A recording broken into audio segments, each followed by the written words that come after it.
Hey guys, Robbie here from CrossFit South Bend, rocking the new CFSB sweatshirt. Be on the lookout for that. We are going to do a video today on how to have healthy blood sugar levels. Now, I've already done a video for you guys on Blood Sugar 101, just kind of explaining why having healthy blood sugar levels is important and basic things you can do, like eating a real whole food diet to control your blood sugar levels. But now we're going to delve in a little bit deeper. You know, with a lot of health things, it's not necessarily the easiest thing in the world for most individuals outside of a doctor's office to go home and actually test whether their levels are healthy, say of kidney function or liver function or digestive function. But for blood sugar, it actually is one of the easiest things in the world to do is to buy a blood glucometer at a local pharmacy or something like that, and you can actually measure at home. You can get one of the best measurements possible of whether your blood sugar levels are healthy or not. So we're going to talk about some ways you can maintain your blood sugar levels, keep them healthy, some things you can do on your own, some things, some further tests that your doctor can run to maybe look deeper down the rabbit hole if things aren't where they should be. And we're going to talk about why maintaining healthy blood sugar levels is really, really important for health. So let's start out with that. So why are healthy blood sugar levels important? Why is that an important piece of the health puzzle? Well, there are a couple different reasons. If your blood sugar levels are unhealthy, that leads to a lot of really not good, either A, symptoms, or B, just general unhealthy facts about how your body is functioning that may not express themselves as symptoms, but it's still going to be the case that your body is not functioning the way it should be. So in terms of symptoms, one that a lot of people have struggled with, I know I've had this before, many times. Other people have had this before as well. I hear about it all the time from people I do nutrition coaching with before they get started doing work with me. Cravings / hanger, that crazy mixture of hunger and anger where you want to rip someone's head off if you don't get a slice of pizza or a piece of chocolate or something like that. So being on that blood sugar roller coaster where your blood sugar spikes and skyrockets up into the air and then crashes back down to earth, that is a stressor on your body. When you have that happen, your body reacts as if it's running away from a bear, although on a smaller scale, or if there's some sort of emergency going on, because your body needs glucose in a healthy range in the blood in order for things to function optimally. So if things go too high or too low, that is an emergency situation for your body. And that's why these cravings and this hanger can get so strong, is because if you're on this blood sugar roller coaster where you're eating tons of carbs at each meal, that's going to lead to the situation where you feel like you have to eat something. Now, even though the chances are you're not actually starving, like it's actually just a craving, like you're not actually lacking energy or nutrients, it's really just sort of a mental or psychological craving or hunger. The chances are very, very, very slim that you're actually starving in the sense of not having adequate nutrients or calories, especially if you've eaten earlier in the day. In addition to cravings / hanger, you can get these energy crashes. Just the same way that roller coaster can lead to cravings, it can also lead to energy crashes. Your blood sugar levels are directly related to your energy levels, and if your blood sugar drops too low, or if it gets too high, this can lead to unnecessary modulations and unhealthy modulations in your energy levels. Inflammation. We're gonna do a video pretty soon here on inflammation, and we're gonna talk about how at a basic level, it's basically your body's emergency systems responding to an emergency. When you have blood sugar levels that go all over the place all the time, that is an emergency to your body. That's leading to inflammation. Your body has to deal with this chronic stress of your blood sugar being elevated and then lowered in such a way that it leads to extra work that the body needs to do to kind of keep things in balance. So chronic and systemic inflammation, which can be caused by unhealthy blood sugar levels, is definitely a cause of not good things and unhealthy things in the body that you may not necessarily feel in the form of symptoms, but is definitely something that later down the line is going to lead to bad issues. Insulin resistance. This eventually can develop into type 2 diabetes. A lot of people have a mild form of insulin resistance, which means that when they consume some sugar or carb-laden food, their body produces insulin to try to store the excess glucose in the bloodstream in cells so that blood sugar, when left too long in the bloodstream, can become toxic. So your body releases insulin to safely store it away from the bloodstream. But when you have so much insulin being released over such a long period of time, if you've been eating this way for a very long time and your blood sugar's on this roller coaster, your body actually starts to get less and less sensitive to insulin, meaning that it's not doing its job as well, and it takes more insulin to try and shove this excess glucose into your cells. So eventually, when that reaches its worst point, you get to type 2 diabetes and all sorts of nasty complications. So you don't want that. If you have perpetually low blood sugar, that can lead to dizzy spells. No one symptom uniquely picks out any particular condition. So if you have dizzy spells, does that mean you have blood sugar issues? Not necessarily. But some of the telltale signs of low blood sugar are going to be, tired all the time, sometimes getting to the point where you get up from laying down and you all of a sudden feel dizzy. That's a decent sign of low blood sugar.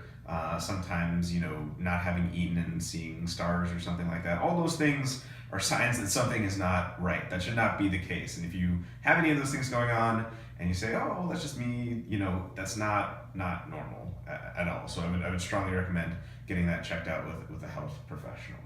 So maintaining healthy blood sugar levels is absolutely crucial for health. And these are just some of the things that are impacted by blood sugar levels. These are by no means all of the things. So it's really important to remember that maintaining these blood sugar levels for health is really, really, really important. Okay, so what can you do to keep your levels healthy? Well, first and most important thing, we talk about it in every single video, eating a healthy, real whole foods diet, right? Making sure that you're not eating excess, processed foods, sugar, soda, alcohol, so on and so forth, and trying to minimize things like grains, dairy, vegetable oils, so on and so forth. But beyond that, we've already talked about that a number of times. What other things can you do? Well, one of the single easiest things you can actually do to get one of the most accurate readings on your blood sugar health is buying and using a blood glucometer. Now, you may have seen these before in a store. You may know someone, a friend or family member who's used them before. Basically, it's just a little thing. You use a lancet to kind of give yourself a little prick on the finger, and some blood droplets come out. You put those on a little test strip, and then you put it into the blood glucometer, and then it tells you what your blood sugar levels are. Now, the reason this is so incredibly effective is because it's a real world way to actually monitor your blood sugar levels on the ground as you're living your life. So why is that so important? Because so many people only get their blood sugar taken, maybe once a year when they go to their doctor's checkup and they say, oh, your fasting blood sugar is fine. Well, that's one data point once a year when you haven't even eaten anything. And we absolutely know from scientific research that fasting blood sugar doesn't necessarily always indicate whether your blood sugar levels are healthy or not. Post-meal blood sugar is a much, much more accurate and a much better way to accurately gauge whether you have healthy blood sugar levels or not. So if you go to your doctor once a year and your fasting blood glucose, is like a 92 or something like that, and they say, oh, it's lower than 100, you're fine. It's not necessarily the case. It's one data point on one day a year, and it's, in fasting mode, it's not necessarily after a meal. So what's cool about a blood glucometer is that you can do this while you're fasting. You can do this after a meal, 1 hour after a meal or 2 hours after a meal, and you can get some really, really good readings on things. It's not just one data point. Really, the only drawback to this is it costs a little bit of money. You can get really, really, really cheap ones at Walmart. Don't buy like an exorbitantly expensive one where you have to pay like $100 for test strips or something like that. That's for diabetics and other sorts of situations. But if you're not diabetic, just get a cheap one that you feel comfortable using, and you can do some tests for yourself. Now, if you're not diabetic, you don't need to do these tests every day, but you can do some kind of temporary tests to give you a really good sense of what your blood sugar is like. So I'd say the first good test that most people can do to really see if their blood sugar is healthy, it's kind of a simple test, but it gives you a much better reading than, again, this one data point once a year fasting, is going to be for 3 to 4 days. Once you buy the blood glucometer, test your fasting glucose before breakfast, before lunch, before dinner, and before bed. Normal readings should be between 70 and 90 milligrams per deciliter. And that's just the standard that is typically used in America. There's also nanomoles that's used in other countries, but the one that you're most likely going to run into is milligrams per deciliter. So if it says 70 to 90, it's probably going to be in this milligrams per deciliter format. So what is this going to tell you? It's going to tell you a decent amount of things about your blood sugar response throughout the day, whether it's going back to normal after the meals that you're eating. If this is, if this is 95, consistently throughout the day, probably not so good. If it's above 100, definitely not good. And if it's below 70, that's not good either. Lower is not always better. That can be a sign of hypoglycemia, which means that you have perpetually low blood sugar. So hyperglycemia, where it's above 90 consistently, and hypoglycemia, neither one of those things is going to be a great thing. Now, something really important to state here is that one reading that says, I don't know, let's say 105 nanograms per deciliter is not going to be the end of the world. What we're looking for is trends. This is why we're encouraging buying a glucometer, because what matters is the trends. It isn't just one data point. Let's say you had a really stressful day at work, the day before, and then you wake up the next morning, you only got kind of so-so sleep, which directly impacts your blood sugar levels, and you wake up and it says 105. Well, if your blood sugar is otherwise healthy the other days, probably not going to be a huge issue. But if it says 105 every single time you test it, that's a not good sign. And it could be a sign of a number of different not good things. Hyperglycemia, chronic stress, and being chronically underslept. Both of those things are directly related to your blood sugar levels. If you are chronically stressed out, that raises your cortisol, which in turn raises your blood sugar levels. And if you don't sleep enough, that raises your blood sugar levels as well. So this is kind of the good first step to get your blood sugar levels in line.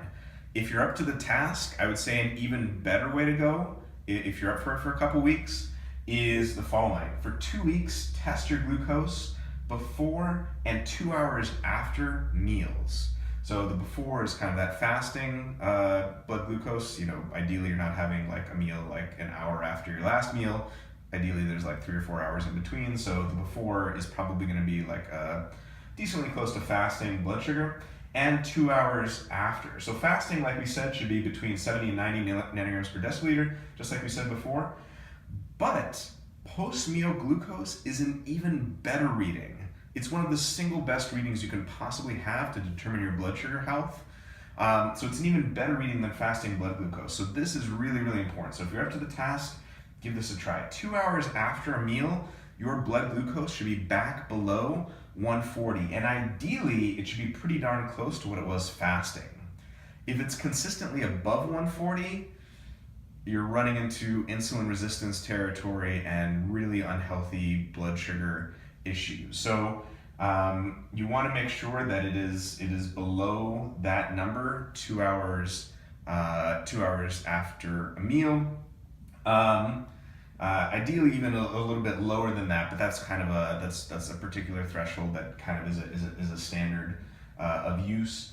Another thing that you can do if you want to go for those extra little brownie points, if you really want to get a good handle on this, sometimes what can happen is people's fasting glucose is fine, and then their 2 hours after a meal is decent, but 1 hour after they have a spike, and because they don't test in that interim hour, they miss that spike. So this is really if you want to kind of go deep down the rabbit hole, and if you suspect you might have blood sugar issues, but if you really want to get that extra brownie point and really get a sense of what your blood sugar is like, do fasting 1 hour after and then 2 hours after, and that, if you do that for 2 weeks, that will give you a tremendously helpful picture of your blood sugar levels. The other reason why this is so much better than kind of the fasting blood glucose and another standard test that we'll talk about in just a second, which is the oral glucose tolerance test, is you're doing this in relation to the foods that you actually eat. Now, one of the tests we'll talk about in just a second is the oral glucose tolerance test, which is basically where you go to your doctor, you drink 75 grams of essentially, Gatorade. It's basically, just sugar water. And then they test your blood sugar. Well, I don't know too many people, well, no, I take that back. I do know lots of people who are kind of eating these sugary drinks, drinking these sugary drinks on a regular basis, but it's not a real picture of what your blood sugar is like relative to just a real meal. For one thing, sugar, just straight sugar, tends to spike blood sugar pretty fast, and then liquid sugar does it even faster. So an oral glucose tolerance test can have its uses, but doing a blood glucometer at home has much better bearing on your actual blood sugar levels, because we're talking about the actual meals that you eat, not just, you know, a 75-gram shot of sugar water. So if you really want to get a sense of what your blood sugar levels are like, I would strongly encourage you to just pick up, you know, a fairly cheap blood glucometer, do either the good test for 3 to 4 days or do the best test for a couple weeks, and that's really going to give you a fantastic picture of your blood sugar levels. Now, let's finish off by talking about some tests your doctor can run to go further down the rabbit hole. So before we talk about this, you should always listen to your doctor. I'm not a doctor, not diagnosing, treating, prescribing, anything like that. Always listen to what your doctor says about running any of these tests. These are just some ideas that you can potentially go to him or her with if you'd like to go deeper down the rabbit hole to investigate if there's an actual issue with your blood sugar. One test, which is very good and a lot better than fasting blood glucose once a year, with your doctor, is hemoglobin A1C. It does have its drawbacks. It's not 100% accurate all the time. It depends on, do you have anemia? What's the lifespan of your red blood cells?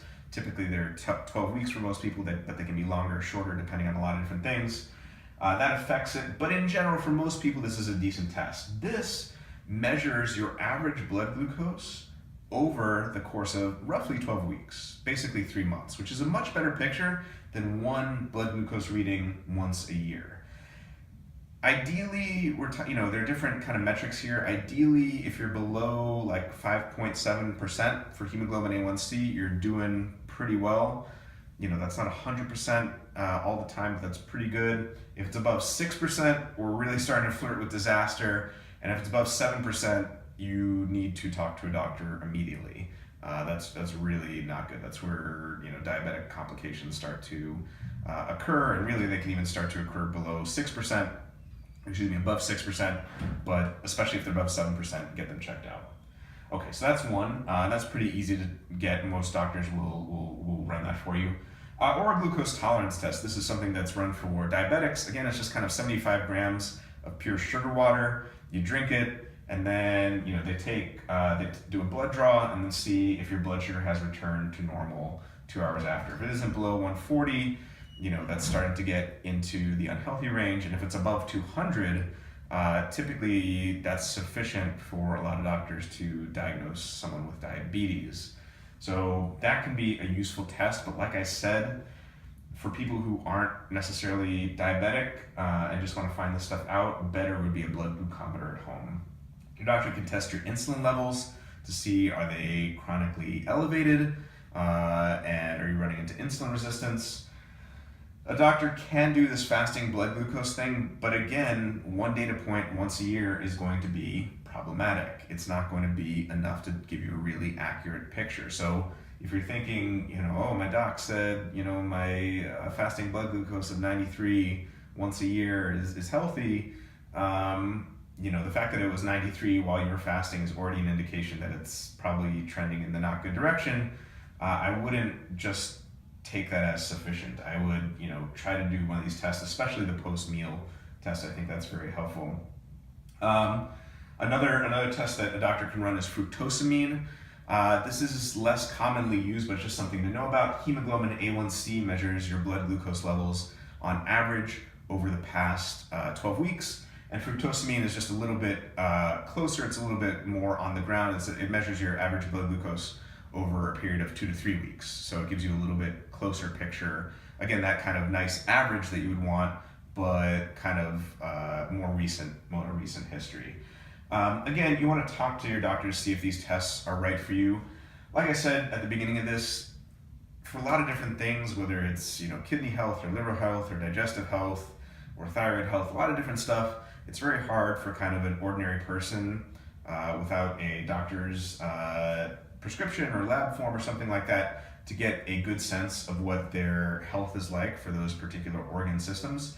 But for blood sugar, it's tremendously easy. Literally, the only downside is just that finger prick, and that's only just for a few days while you're doing the test. So this is something where you can get a tremendously accurate reading of your blood sugar health just by buying one of these for fairly cheap at any local pharmacy or grocery store, and then kind of seeing how your blood sugar rises and falls in relation to what you're eating. All right, guys, so hopefully by the end of this video, you have a good sense of why blood sugar levels are so important for health and what can happen if they become unhealthy. Things you can do to keep your levels healthy. Number one being buying a blood glucometer and giving this stuff a try. And hopefully, if you test this at home and you find out that some things aren't quite where they should be, you have some things that you can talk to your doctor about. Again, you want to talk to your doctor first and kind of see what they're thinking. But these are some things that you can potentially discuss to see whether things are where they should be or things are not where they should be. All right, guys, Robbie here from CrossFit South Bend signing off. Thanks so much for tuning in, and we'll see you next time.